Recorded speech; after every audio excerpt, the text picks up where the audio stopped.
Can you explain what Jesus meant when he talked about casting pearls before swine? For those of you who don't know, swine is just German for pigs. So what does Jesus really mean when he says don't throw pearls at pigs?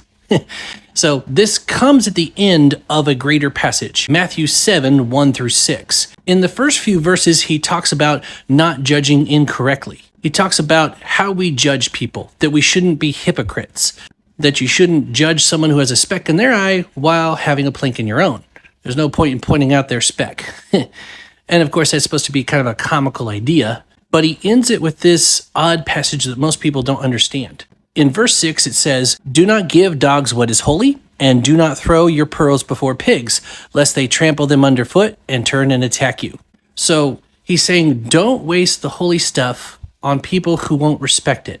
Specifically to what he's talking about is if someone is going to not hear your righteous judgment, if they're not going to let you hold them accountable, don't waste your time.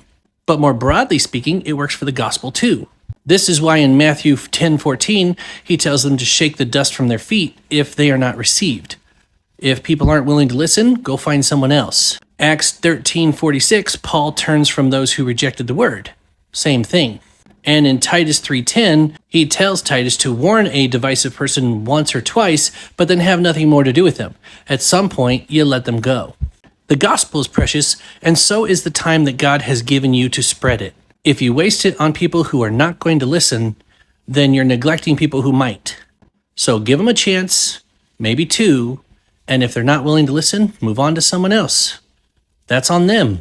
If God wants to save them, he'll prepare them.